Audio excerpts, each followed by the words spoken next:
Hello, everyone. This is Stacy. Welcome to the landing.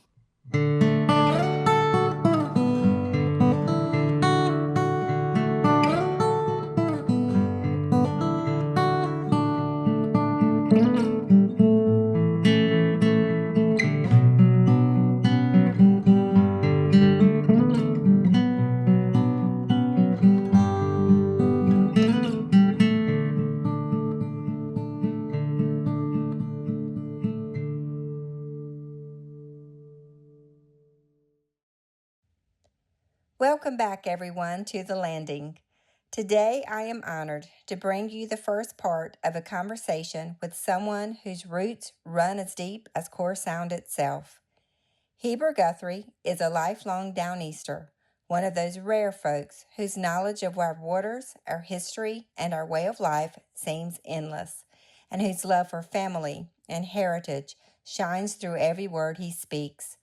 Whether he's talking about Cape Lookout, boat building, or the traditions that shape generations, his passion is absolutely contagious.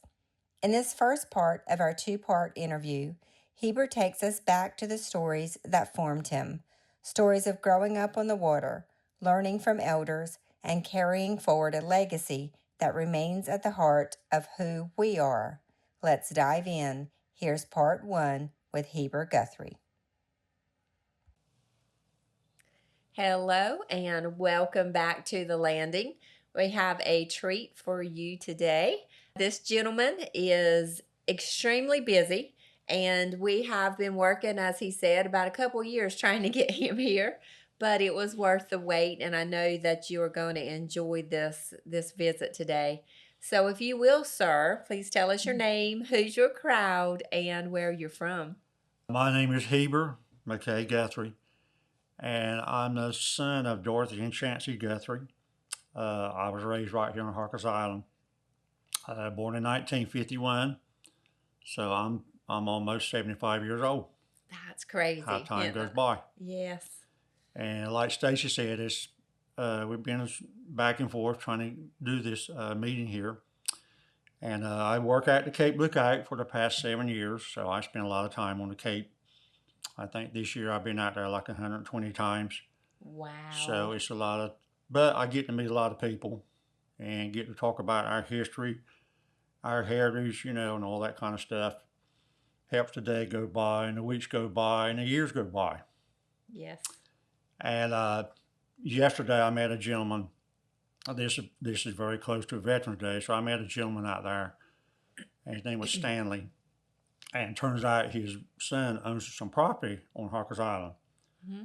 And when he said, do you know where Race Point is? I said, yes, I do know where Race Point is. I think I do, yes. So I started with a story.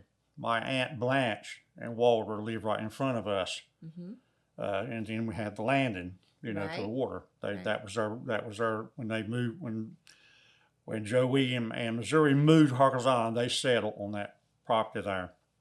So anyway, I told them, I said, I don't know why my mother trusted me as a 7 or 8 year old boy to get in a skiff from our landing and go to Race Point to see Blanche's mother. Her name was Lucy.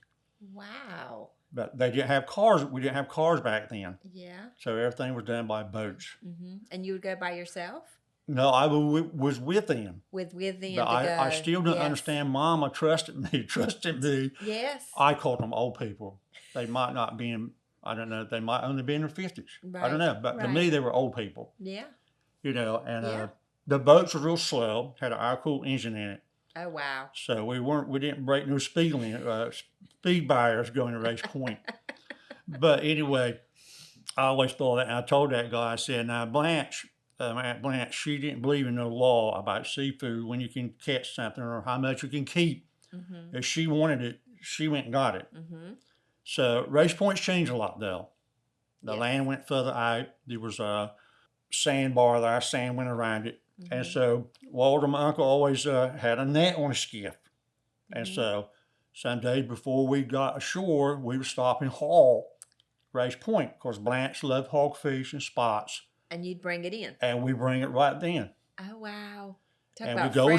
We go ashore and tie up Now, my cousin, Steve and Sherry, which was Blanche's grandchildren, their mother was Halsey, Howard. Mm-hmm. They just lived right up around the curve on the main road. So I would get out and walk up by and we would play until time to come home while Blanche visited her mother, Lucy. Wow. And they had a dog named Lady. It was a collie. Had that dog in her mind when that boat slowed down, it meant they were getting close to the landing, coming home. So she would jump off the boat. Oh my goodness. So I remember one day coming home, about halfway home, Walter, for some reason, slowed the engine down. Well, in that dog's mind, well, we're home. Oh, So no. Lady jumps overboard and just out in the deep water. And we couldn't get her back in that boat.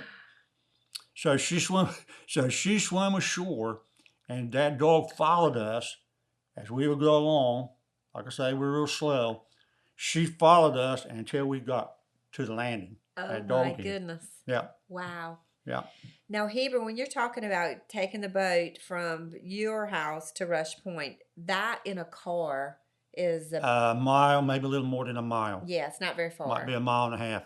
So but we didn't have roads or cars then. Didn't have cars. So I think the main road was on the island, and the bridge was here. Did we just have the one road then? Yeah. Yes. Well, I remember the back road was dirt. Yes. Yes. And between, I think they call it Willis Drive, is right past Dollar General now. That I remember that very well, being dirt. Yeah. And we would take that path sometimes, or that road, and Daddy had a board in the trunk of the car. So what would happen, we'd get stuck. When we get stuck, our job, jump out, dig a little hole in front of the car, put that board there. But the problem, when she got out, we had to chase him down because he didn't want to stop no more. Because he would get stuck again. Yeah.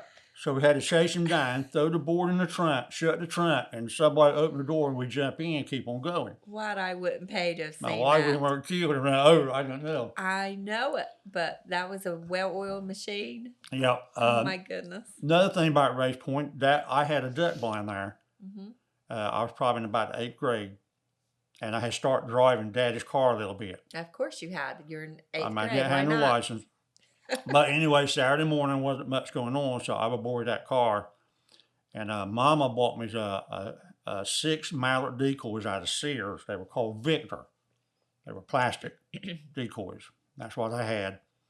But before I drove, I would walk on the shore with them on my back to go up there to hunt.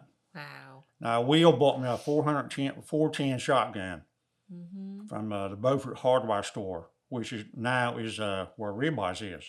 Okay. That was a hardware store. Okay. So that's the gun I had. Wow. 410. So then Daddy finally, he let me drive up there in the car to go hunting.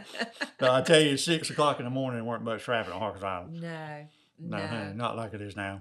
Because even when I was in freshman in high school, we'd have seminary. And so I would drive to church, and your daughter, Meredith, would ride back with me. But yeah, there was no traffic. We had no problems. No. Yep. I remember one spring, I think school got out then in May, and the water had got warm. And of course, we all went to go to the bridge, the old bridge, Wood Bridge, to go swimming. And one day to school, I told, I think it was Wink, some of those Eddie Rose, some of them boys were friends. I said, if you all can ride your bicycle to my house, we'll go to the bridge in Daddy's car. Had a station wagon. So sure enough, they showed up. So we piled in the car. My Mama, she was pretty lenient on Heber, I'll tell you that. But anyway, we went to the bridge, but we kept looking at our watch because 5 o'clock, Cherry Pointers came home. So we had to be like Cinderella. I had to be home before Daddy got there so that he wouldn't know that car was gone. So, right in the middle of swimming, I said, boys, we've got to go. Yep. Oh, my goodness. So anyway, now then, good times. The bridge was a lot different than it is now. Shoreline, I mean. Oh, yeah. Describe that a little bit, because I've seen pictures. But the sand went out real far then to the bridge. And the bridge was kind of low, and you could walk under it. Oh, really? On this end. You could walk under it. Of course, people sometimes will go under there like if it raining or fishing or anything. Of course, it had a draw in it. It was a drawbridge. And of course, summer months, people would jump off the draw, swimming. You Yes. know, I did it one time. That was it for me. I didn't Wow. want to try that no more. Yeah, no, that would But scare that was a me. big deal to jump off the drawbridge. Hmm.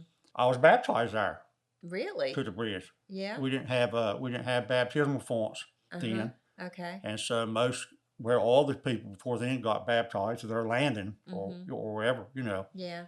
So my birthday was in February of that year of '59, which made me 8. Well, at the time, Mama was in the hospital with tuberculosis. Oh, wow. So what we did, they put it off until June when she came home.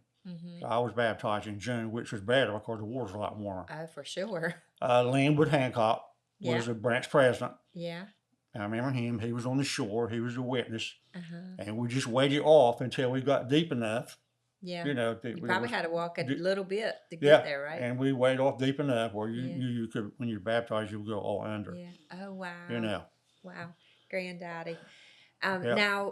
Now with the way the bridge is, of course, we have all the docks that are out because of the houses. But then the shoreline went all the way yeah. around, right? No houses down there. There Yeah. was a path went to Knuckles's, Yes. which Okay. he lived on the end. On the end. And my Uncle Walter was always suspicious of Knuckles. They had a channel net set called a locust tree set Yes. right on that side, and he would Yes. set his channel net there. Uh-huh. And one night, Steve, my cousin, was with him, and he got in his head that Knuckles was up there standing behind the tree looking at us. And we didn't see it, but he did. He that just bothered him so bad. Wow. Suspicious of Knuckles, old man Knuckles. Uh-huh. That he pulled the net up and we came home. We didn't even finish our set. Oh my goodness. Yeah, he was superstitious about Knuckles. Yeah. You know. Oh, isn't that funny? Wow. But, well, he had a feeling, so Yep. he trusted Yep. it. Yeah. Now, when I was coming along, talking about Knuckles, is that shoreline, there was a schooner, I think her name was Pilgrim, and she was built, it was 2 of them built for the America's Cup. Oh, wow. They used to build 2. She was steel. Uh-huh. And of course, they raced the 2, and the fastest one, they put that against the rest of the world for the Cup. Well, the Pilgrim ended up she ended up in Beaufort, as Hayden boat. And then later on, I'm not sure if Knuckles owned that property, but later on, they brought her there on that point, on Knuckles' Point, we called it. Okay. And it just grounded her. Uh-huh. And we would go right by her stern. And as years went by, she rusted away and just gone. Wow. Yep. I didn't know that. Yep.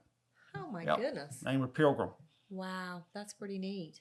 Now, you, of course, born and raised on the island, love everything outdoors, love the water, love the Cape.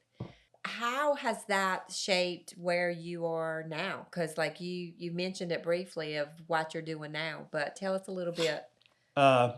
Well, I retired from Cherry Point in 2008, and my main reason that I went to retire kind of early was I went to work with my brother, Will. He's 16 years older than me, so I went to do a little bit of boat building with him before he got so he couldn't. So that worked out good. Yes. So after I did that, about 2010, I think it was. Now let me interrupt you real quick. Did you know boat building before you worked with Yeah. Will? Yes. So Yeah. you learned Yeah, it from. I started. Julian, my uncle, had a place in Williston, High Tide Boat Works.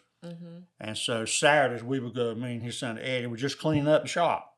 Right. That's all I ever did, just clean up the shop. Of course, there was these big boats in there. And that got me kind of interested in boat building. And in, I believe it was in 1966, because we had gone to East Carteret. So I was a sophomore, I think. So Julian hired me one summer to work down there, you know. So anyway, then I got my more hands-on boat building and kind of see how it was done and how things was cut. And Julian was, he was ahead of his time. He did things that I don't think other boat builders did. I know outside of his main building, they had a big deck. And what they did, they lofted, which means drawing. They lofted boats at full scale. Wow. They drawed them out to full, just like she would be built. Wow. The advantage of that, he could take measurements off of that drawing, and he could be starting the next boat before this one was going You know what I mean? As soon as That's she went out amazing. the house, there was the keel for the next boat. That's amazing. Mm-hmm. So Yeah. he was that kind of boat builder. So you got And a of course, taste of Will, it. my brother, worked with him, Okay. and Okay. he got kind of trained too, Right. you know, doing that. So did you always, when you were at Cherry Point, you always wanted to work I with built Will? boats on the side, I'll call it, Mm-hmm. at Cherry Point, because I had a shop there to the house. Yep, I remember So I that. built small boats. You know, I think the biggest one I built was like 28 foot Mm-hmm. in my shop. Of course, the shop was only 32 foot. Wow. So that So was full of boat. it was like a egg chicken coming out of the egg when we put her out the house. You know how that could look. But 2010, April Lilly was the principal here to the elementary school, and the second semester they had a heritage program going on, and so she asked me would I come out and build a skiff with the kids. Wow. So I agreed. I think they got some money from the Carter Craven. Right idea. They got, I think, $1,000. Just, we bought the material with it. And so I did that in 2010. And we involved the whole, from the kindergartens on up. Wow. The whole grades. We started the boat in a vacant classroom. And as we got going, of course, we all got worried would she go out the door. Yeah. You had to think ahead. Wow. Before you get to that point. So one day we better move her. So we did. And she went through the door that day. And so we took her outside and they had a tent. And so we finished the boat there. Then later on, a couple of years, I think we went to Smyrna to Dionysia Middle. And we built a boat out there. I think Richie Paylor was the principal there during that time. Chris was. I think we built another one. Chris Humans was the principal out there that year. Of course, they were all, they were all for it and helped me, and that was good. So I've been around boat building, just about all my life. So how long did you work with your brother? How long? Let's see, that was from 2008. He broke his hip, I think, the next year. Oh, wow. Yeah, he fell. He fell on a boat, and so that kind of ended it for him building a boat. But we built the coal mold, what they call the coal mold boats, which in one way you got to use epoxy a little bit, stuff not too good for your health. Yes.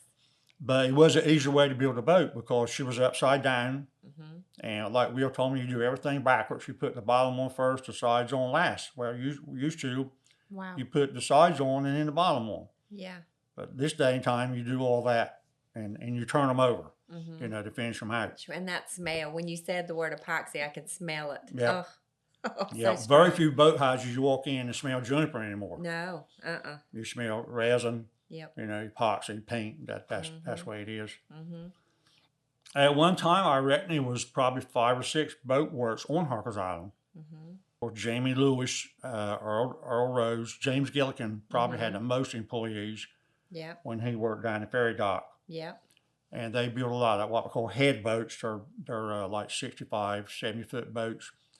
And a lot of them went up north is where a lot of those boats went. And, of course, that burnt down, I believe, in 1969. Wow. It caught a fire and burned down. Of course, then he moved on to Causeway, James did. But I bought my lumber from James. Okay. And I'm getting off now. That's fine. It's interesting. So, anyway, I went and build boats when I first started building boats. Of course, I didn't have no money, but Rock Hardison was the president of the branch bank, and he had a boat, a charter boat, and he knew my brother, and so Will introduced me to Rock, and he said he wants a 90-day note now. He just wants enough money to get started. And so I did that for a while. And I tell people, if you're worried about time going by, like the winter months, go to the bank, get you a 90-day note the first day of January. It'll fly. And you'll see how fast the last day of March comes. You'll see how quick it goes. I bet so. Especially if you ain't got that money in like the middle of March. No, that's right. You want to go fast. You'll get you a 90-day note. But anyway, Rock one day brought up, talking about James Gillikin, Rock brought up about receipts, about what I was using, lumber, how much I was using. I said, well, the only receipt I get is James Gillikin writes it on the board. The top board in my yard when I come home, He is literally It's on the wrote board. in his handwriting. The numbers is on that plank. And guess what? That plank is in that boat somewhere. I started to say you use it. Yeah. Oh my gosh. I said, I can't give you no receipt. Oh It's my. gone. And that was before take a picture of it. Yep, You know? Yep. Oh, I said, wow. that's gone. That's wherever that boat's at is where them numbers are. Of course, Rock, he had tore him up by that, by the receipt. Yes. But anyway. Oh my gosh. James was good to me. He really was. My father told me, he said, honey, he would say, just as soon as you get your money for that boat, you go pay James. Mm-hmm. I mean, he would bring me stuff. And he built boats, so he knew how much it took. Right. If I said a 24-foot boat, he knew how much keel lumber, framing lumber, and planking. So he knew the ballpark. He knew it. He knew. I didn't have an itemized board. He knew exactly what it would take. Wow. So James was pretty good about that. I was asked by Ann, his wife, asked me years ago to build a model of Kenny's boat, which James Gillikin had built the boat. Mm-hmm. So I go to the causeway, and I said, James, I need to know some numbers. He said, well, I'll do you better than that. You take that piece of plywood over there, and sure enough, there was that boat drawn on I believe it was 1/4 scale. No way. Was that trawler. Wow. So you hit the jackpot. So more I looked at it, though, there was some marks were changed. He said, we built 3 boats off of that same drawing. You could see where we made her wider and did little things to her, Mm-hmm. So I believe it was the Miss Kelly and James built a boat, and there was a Captain James. There were 2 Captain James. There's a James T. And a James, I forget the other one, but anyway, the son. It's 3 trawlers built off that same drawing. Wow. So I built Ann the boat, and then when I was at East Carter teaching boat building, this is probably back in 2014, I was hard out there to do boat building. Mm-hmm. So one year I had about 6 seniors, boys, and they didn't, they were interested in get out of school. Right. So anyway, I thought about that drawing. I said, boys, I'm gonna bring that drawing in, and y'all's gonna build that trawler, just the size of that board. Uh-huh. And so we did. We got the keel laid.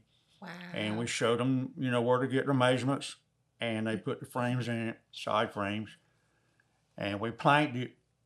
And whenever they finished it, and finally, I think I gave that to James's boy, the boy there, Paul. Yes. His boy. Yes. I think Paul. I finally said, Paul, I can't finish the boat, so I give it to him.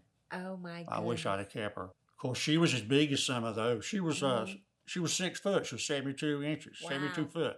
So we're not talking about a little tiny no, scale. No, you could put a child in her. Yeah. She was huge. Wow. Well, I bet they enjoyed